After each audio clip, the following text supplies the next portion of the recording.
Hey guys, today we're diving into a story I never thought would be told, at least not from my perspective. I'm just a bedside lamp, a vintage brass one, a bit wobbly at the base, with a faded cream shade and a tiny pull chain that clicks with a soft metallic sound. I've stood here for years quietly, dutifully watching over a room that used to feel warm, peaceful, safe, but that changed. Slowly, then all at once. I remember the first time she flinched. It was late, well past midnight. I had been glowing softly as always, casting amber light over the floral wallpaper and the corner armchair no one ever sat in. He came home late, drunk. The door opened with a slam that made my bulb flicker. She was already in bed, reading something quietly. When she heard his footsteps, she placed the book down, hands shaking slightly. That was the first time I noticed her fear. Not confusion, not surprise,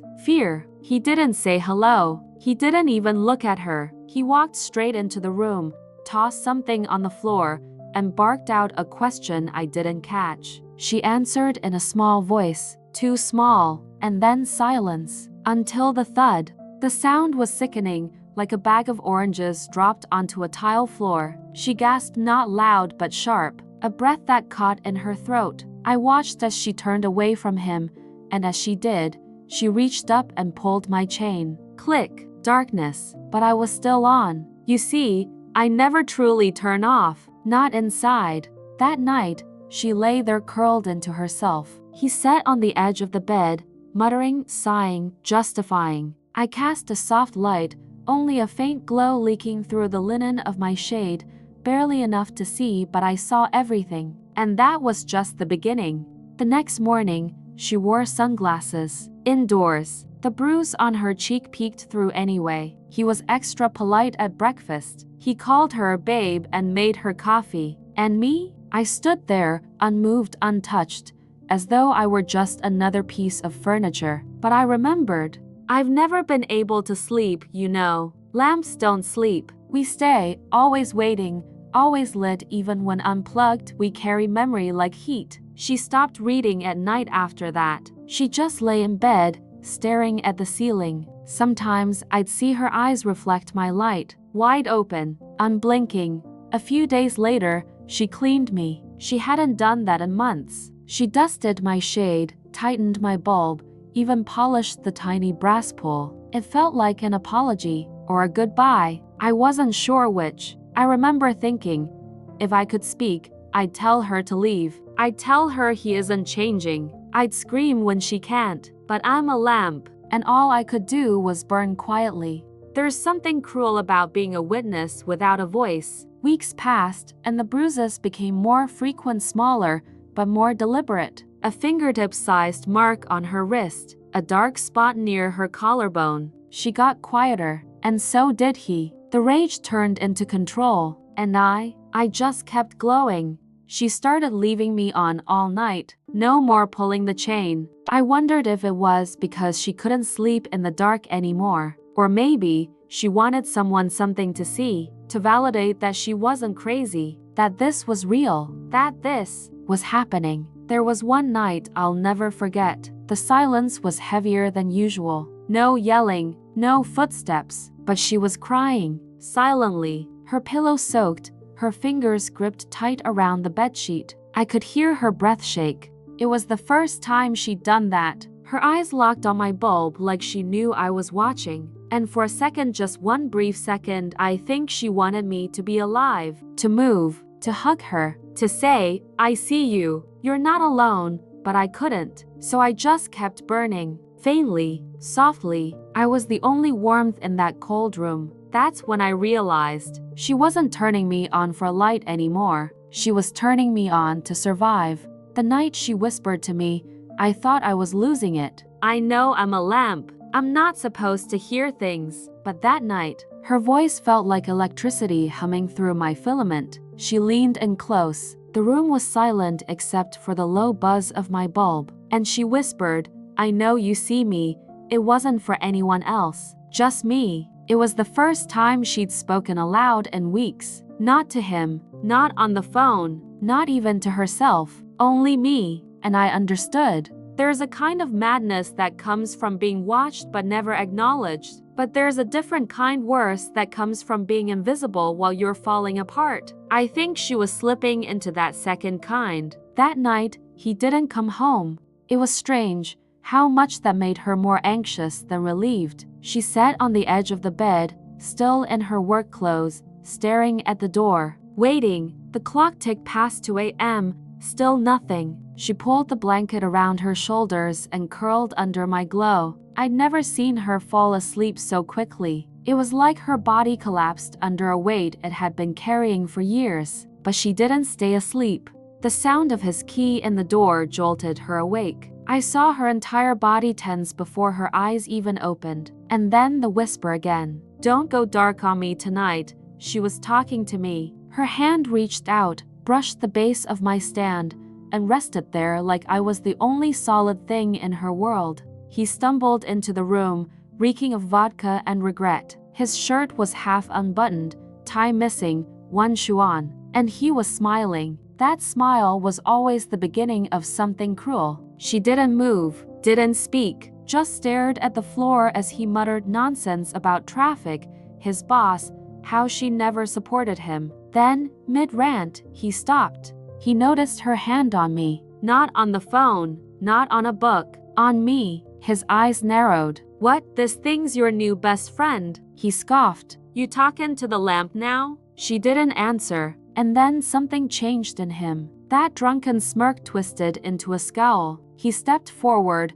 hand raised, and for a moment, I thought he was going to strike me, but he didn't. Instead, he grabbed my cord and yanked it from the wall. My light went out instantly. The room was swallowed in darkness. I was blind, but she wasn't. I could still feel her breath catch the silence so loud it echoed. A second passed. Then two. She didn't cry, didn't plead, but I felt her pulse in the air like static. Her terror, her rage, it clung to everything in the room, especially me. He collapsed onto the bed, muttering again. Within minutes, he was asleep, snoring, drooling into the pillow he hadn't earned the right to rest on. And she sat there in the dark, next to me, in silence. I thought that was the end of it. But then, I felt her fingers wrap around my plug. She didn't reinsert it. Not yet. She just held it, tight, like a decision was forming in her palms. Then she reached under the bed and pulled out a small box. I'd never seen it before.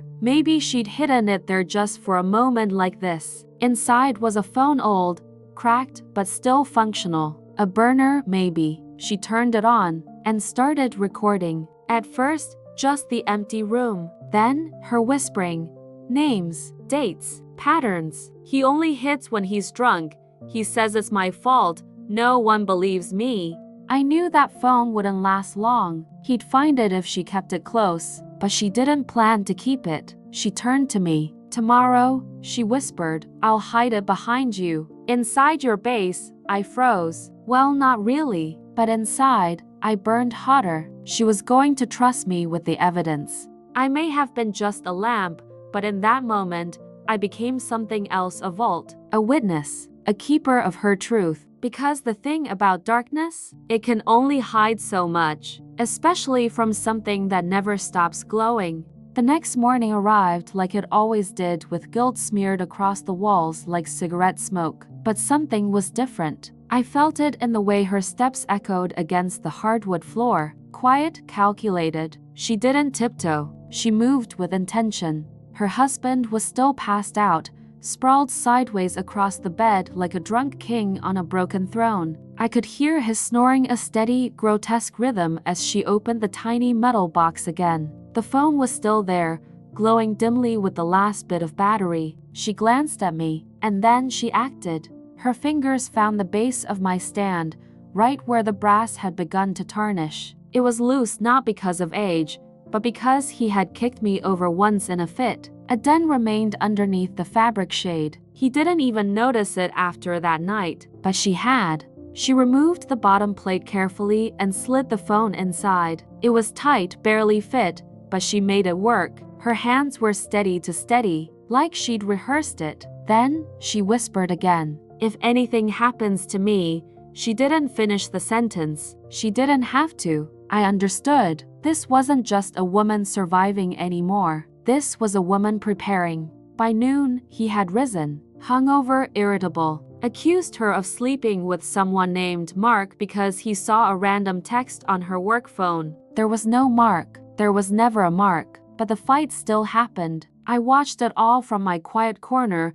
watching as she deflected, avoided, apologized. And then the slap. Hard, fast, deliberate. She stumbled back, but didn't fall. Not this time. She looked at him with those burning eyes of hers, and for the first time in a long time he flinched. He didn't apologize. He never did. He just muttered something about "don't make me do it again" and left to take a shower. And she turned to me. She plugged me back in. I lit up, and in that glow, I could see her fractured but not broken. A woman building a fuse, one spark away from lighting everything he tried to bury. That night, she went to her sister's. He didn't like it, but she said it was just for the evening. Girls' night, she told him, lips twitching with a lie. He didn't believe her, but he let her go anyway. Maybe he thought he had control again. Maybe he just needed time to drink. As soon as the door closed behind her, he went to the nightstand and rifled through her drawer. Didn't find anything. Then he looked under the bed. Still nothing. Finally, his eyes landed on me. He walked over slowly, squinting. "You've been acting weird lately," he mumbled as if I was an old dog growling in the corner. And then he unplugged me again. But this time, he took me with him. I was lifted, carried. The world swayed around me. I couldn't scream, couldn't warn her. He was taking me to the garage. To break me? To sell me? No, he set me on the workbench, grabbed a screwdriver, and began removing my base plate. Panic swelled in my circuits. If he found the phone, everything she recorded, the truth would be gone. But then a miracle. The screwdriver snapped. The old rusted one he always used. The one with the cracked plastic grip. It broke in half. He cursed, threw it across the garage, kicked a can, lit a cigarette, then left me there unattended to go find another tool. But those minutes were enough, because just then, the garage door opened,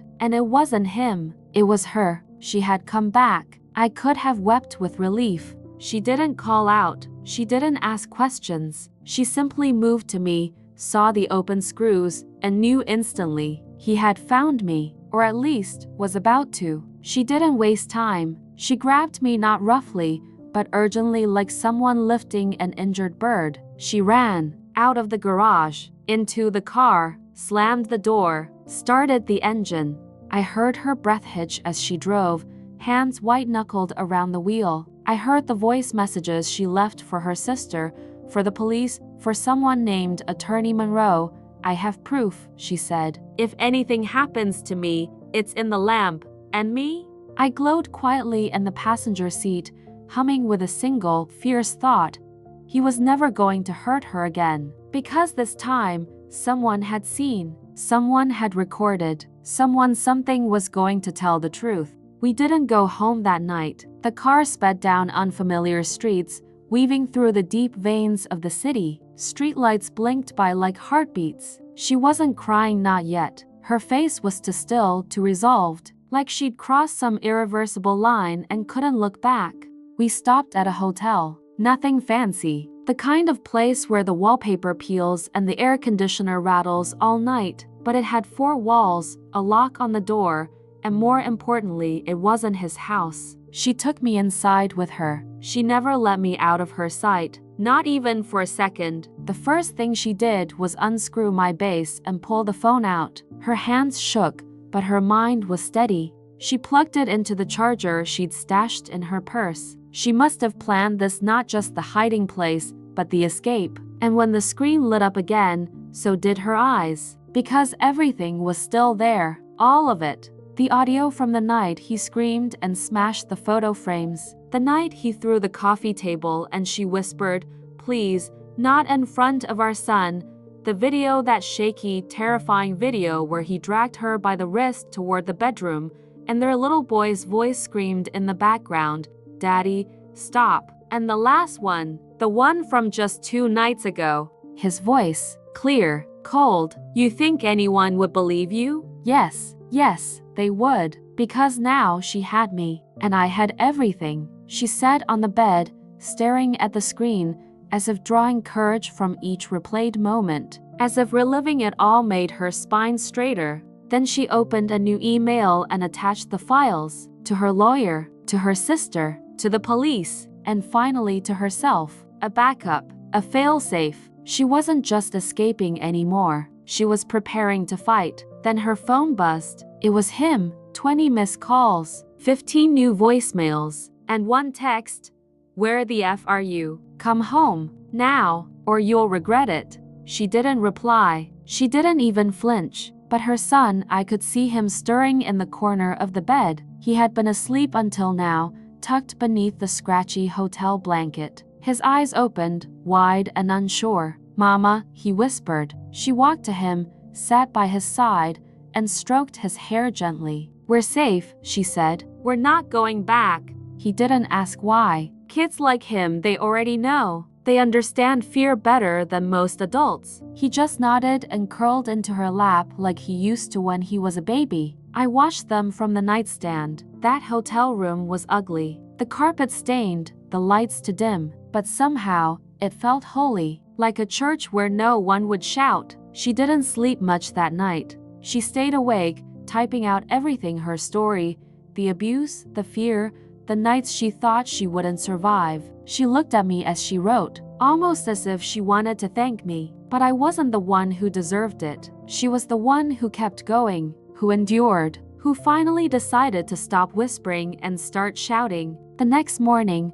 we left the hotel, not for home that would never be home again, but for the courthouse. She carried me inside in a cardboard box, told the security officer, "This is part of my evidence." He looked confused, but waved her through. And just like that, I was placed on a long wooden table under fluorescent lights, the same kind of lights that used to flicker above his fists. Her lawyer pressed play, and the room listened. You could feel it shift, from disbelief, to horror, to anger. The judge's face hardened. The opposing lawyer tried to object, said the recordings were circumstantial, maybe even illegal. But the judge didn't care, because the voices were clear, the pain was real, and the truth undeniable. That was the first time I understood what it meant to matter, not just as a lamp, but as a witness. And still, the story wasn't over, because while we sat in that courthouse, far from his house, he was watching, waiting,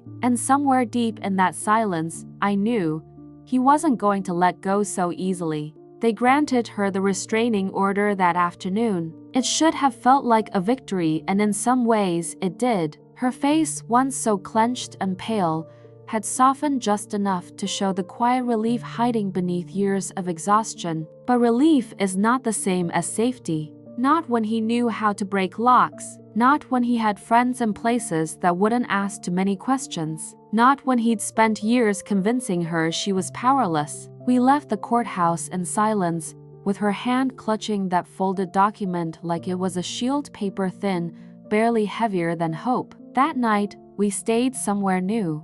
A friend's place this time, someone from her work, a nurse who had once shown up to her desk with a bruise of her own. They didn't speak of it. They didn't need to. Their shared silence was more intimate than any confession. She placed me by the bedside again. I stayed awake like I always did, but that night, I wasn't alone. Something was different in the way the shadows danced. He was out there. I could feel it in the creak of wood beyond the hallway, in the tension crawling through the walls like static. She must have felt it too, because she didn't undress, didn't sleep. She sat on the edge of the bed, fully clothed, her phone in her hand, screen dimmed, fingers ready. The boy, fast asleep beside her, clutched a plush rabbit, worn and stitched at the ear. I remembered it from years ago, back when she still believed she could fix him, back when the bruises came with apologies and promises and flowers. That rabbit had seen it all too, and now, we were all here together waiting. The knock came at 2:14 a.m., 3 short raps, then silence. She didn't move. Then, the soft metallic scrape of a key at the lock. She hadn't told the landlord yet. hadn't changed the cylinder. His voice slithered through the door. "Open it, Claire." "Don't make me do this." She didn't open it. He twisted the knob anyway. The door held for now. I saw her hand tremble, but she didn't drop the phone. 911 was already dialed, thumb hovering, but she waited, as if some part of her still hoped this would end quietly, that maybe he'd just walk away. But men like him don't walk away. They kick down doors. They tear apart silence with rage. The frame cracked, wood splintered, and finally he was inside. He looked the same, no worse, pale and hollow-eyed, a shadow of the man he used to pretend to be. "What did you tell them?" He spat. "What did you give them?" She didn't answer. The phone in her hand began to vibrate. She had pressed the call. The dispatcher was listening. He lunged. She didn't run. She turned not away but toward me, grabbed me by the neck. And for the first time in all my years of standing idle, of watching and recording and waiting, I became something else. A weapon. She swung me hard. The metal edge of my base collided with his temple. Not enough to kill, just enough to drop him. He hit the floor. She was on him in seconds, grabbing his arm, twisting the phone from his fingers. The boy had woken now, standing in the hallway, staring. "Mom," he whimpered. She looked back, chest heaving. Then she said, loud and clear, "This is the last time he touches us." Police arrived minutes later. They took him in, half conscious and cursing. She handed them her phone again, showed them the recordings, the restraining order, the bruises beneath her sleeves. But this time, she didn't shake. This time, she owned her story. They listened, and for once they believed her. That night, after they were gone, she placed me back on the nightstand. She looked at me and smiled, not out of joy, but out of freedom. The kind that wraps around your chest after years of holding your breath. We didn't sleep that night, not out of fear, out of awe, because the quiet had finally come, and it didn't feel empty. It felt earned. He stood frozen in the hallway, the rabbit dangling from his hand, one ear trailing the floor like a mute witness. The sirens were fading now, red and blue pulses disappearing into the distance. The door was splintered but closed. The house was quiet again, and he was still standing there. She didn't rush to him at first. Maybe she didn't know how. Maybe after everything, she was afraid he wouldn't come, but he did. He ran to her, wrapping his arms around her waist so tightly, I saw her knees buckle. She dropped to the floor with him, whispering his name over and over like it was the only anchor in a storm she hadn't realized was still blowing through her chest. "Caleb, baby, it's okay now. He's gone. He's gone." He didn't say anything back, just held her. But I was still on the nightstand, my bulb still dimly glowing, and I saw something in his face she couldn't. Not fear, not confusion, something harder, sharper, memory. He had seen it before. Not just the shouting, not just the bruises or the broken cups or the slammed doors. He had seen the look in her eyes. That strange blend of helplessness and calculation, the kind that only comes when you're planning an escape you might not live through. And now, he had seen the end of it. The swing, the blood, the moment his mother became something more than scared. He didn't cry, not then. But that night, as she tucked him back into the bed, different sheets, unfamiliar walls, same stuffed rabbit, I watched his eyes stay open long after hers had closed. They stayed that way for hours, and when he finally blinked, it wasn't sleep. It was knowing. The next morning, they sat in the kitchen with a nurse friend, coffee mugs between them, the world outside pretending to be normal. I was unplugged now, placed inside a box of things she'd brought in haste. My cord tangled with chargers, folded clothes, an old book she never finished. But the boy? He found me. He pulled me from the box like I was a relic, or maybe a question. His fingers traced the dent along my base, the one she left when she swung me into his father's skull. "You saw it too," he whispered. "Yes, I did." He turned me in his hands slowly. "I'm not scared of him anymore," he said to no one. And yet, his grip tightened. He placed me beside his rabbit on the windowsill and stared at me like I held the footage, like I could tell him what to do next, who to become. And maybe I did, because something shifted in him. That night, when she came to kiss him goodnight, he didn't ask her if the door was locked, didn't ask if the man would come back. Instead, he asked, "Did you mean it? When you said that was the last time?" She hesitated, just for a second, but then she knelt beside him, brushed the hair from his eyes. "Yes, I meant every word," he nodded, and that was it. He turned over and slept. And she? She stood there for a while, watching him, maybe longer than she should have. Maybe she needed to see the proof that sleep without fear was possible. She didn't touch me again that night, but she left me on. The soft yellow glow from my bulb filled the room like a promise, like a witness still on duty. I hadn't been moved in days. Since the night she shattered the silence and everything that came with it, I'd been left alone on the windowsill, next to the stuffed rabbit, my cord still curled like a question mark. My bulb had dimmed, dust beginning to settle on the base where a trace of dried blood still clung. But even unused, I was listening. I always listened. The apartment was smaller than their house, more square than sprawling. One hallway, 2 rooms, and a kitchenette that smelled like instant coffee and old paint. There was no carpet to muffle footsteps now, only the occasional creak of the floorboards when Caleb woke in the middle of the night. He hadn't cried since that night. Not once. But the way he gripped the rabbit tighter in his sleep said everything his silence couldn't. Then one afternoon, there was a knock at the door, not the kind that demanded, the kind that asked. She opened it slowly, cautiously. The chain stayed on until she saw who it was. A man in a gray blazer, clean-shaven, soft voice, hands in front of him like he was afraid of startling her. The badge came out quick detective, but his tone was different than the others before him.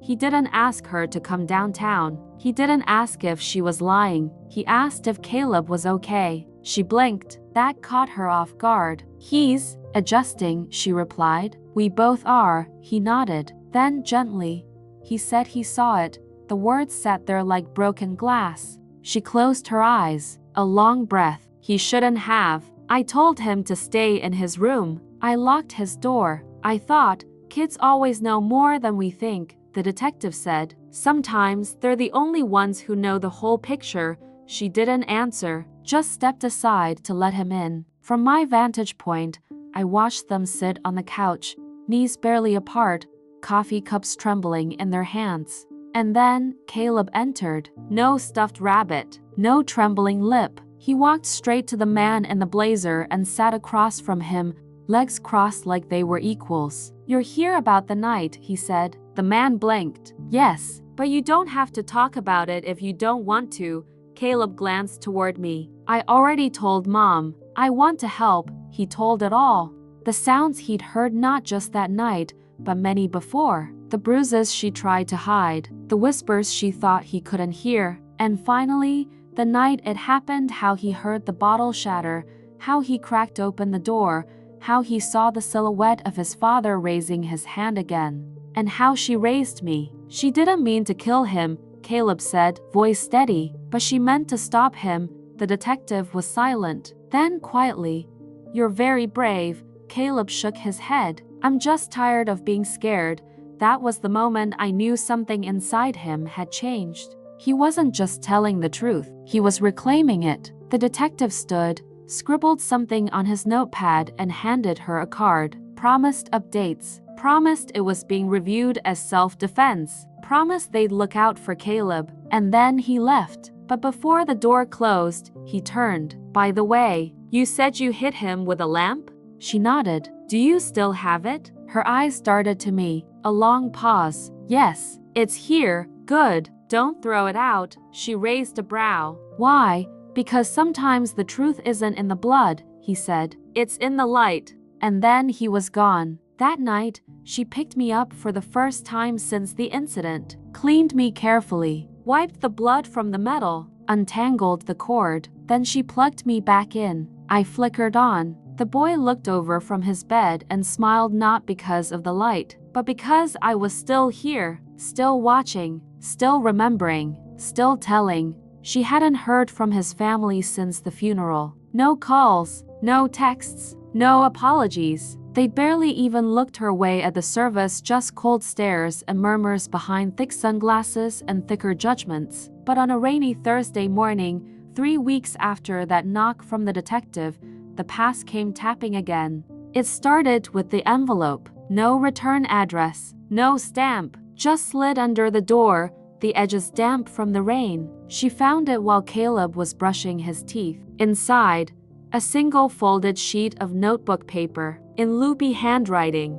"We know what you did. You can't hide forever." No signature, no name, but we both knew who it was from. She read it twice, then calmly tore it into tiny squares and flushed it down the toilet. She didn't tell Caleb, but she did unplug me, wrapped my cord tight, stashed me in the linen closet behind a stack of towels, like I was just something again. Not a witness, not a survivor, just an object she didn't want reminding her of what she did. But the thing about truth is you can stuff it away, bury it, shove it behind towels. It still glows in the dark. That night, the door buzzer rang. She didn't answer. It buzzed again, then nothing. Silence. Until the knock. 3 short raps, firm. She peeked through the peephole. A woman, mid-50s, hair pulled into a bun so tight it looked painful. Black coat, umbrella tucked under her arm. His sister, Caleb's aunt.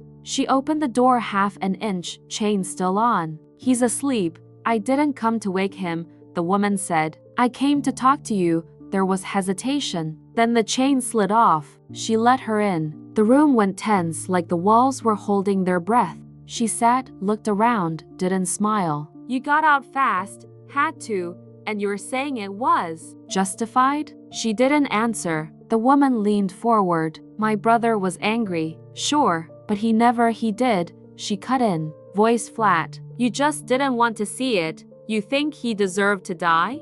That was the trigger. Her hand shook just once, then she steadied it on her knee. "No one deserves to die like that. But I didn't kill him because I wanted to. I did it because I had to." There it was, out loud. No echo, no shame, just truth. Then Caleb's voice came from the hallway. "She saved me." Both women turned. He stood there in his pajamas, hair tousled, eyes wide but unafraid. He walked past them, straight to the linen closet, pulled back the towels, took me out, plugged me in, clicked the switch. I lit up instantly. Not a flicker, not a stutter, just light. "He was hurting us," Caleb said, and she stopped him. That's what happened. There was a silence. Then, slowly, the woman looked at me. Really looked, like maybe for the first time.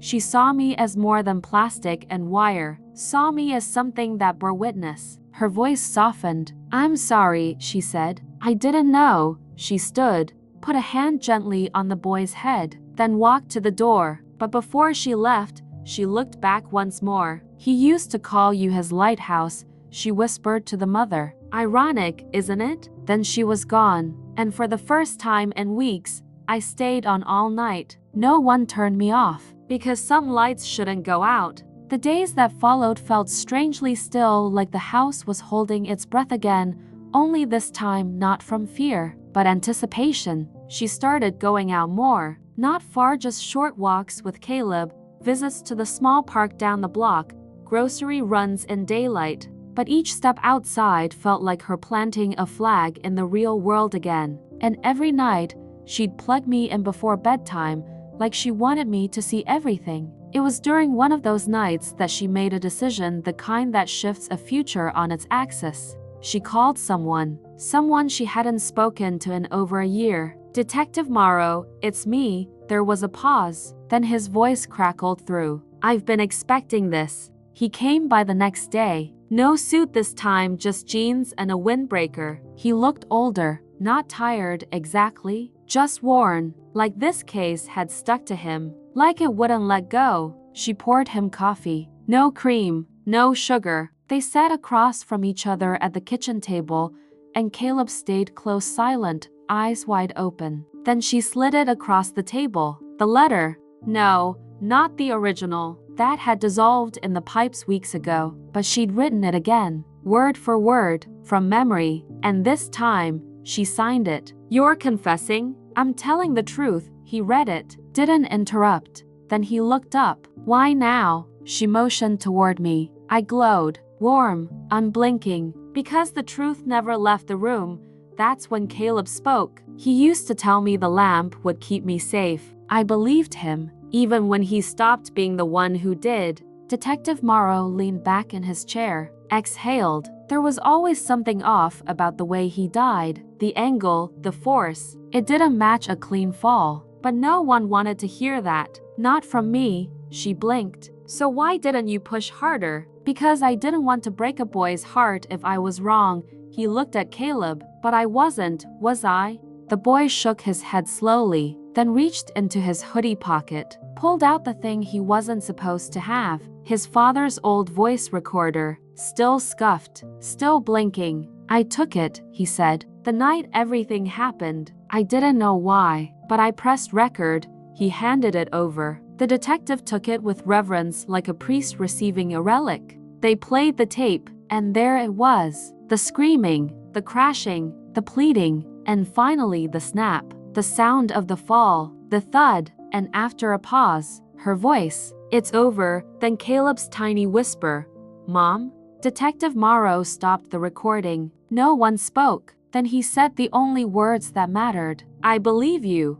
No handcuffs, no charges, just a line drawn finally between truth and survival. He left with the letter and the recording, said he'd talk to the DA, said things wouldn't be easy, but they wouldn't be impossible either. And she smiled. For the first time, I saw her really smile. Not the tight, polite version, but the kind that unspools the knots inside your chest. That night, she tucked Caleb into bed, then stood in the doorway for a long time, watching him breathe. She came to me, fingers brushing my base. Thank you, she whispered, as if I'd been the one holding the line all along. Maybe I had, or maybe I was just the one who saw what no one else wanted to. The bruises, the silence, the tremble behind closed doors, the way light and truth sometimes look the same. But just as the house began to settle, just as the calm began to bloom, the phone rang. She answered on the second ring, voice low, then her face strained. She turned to me, pale,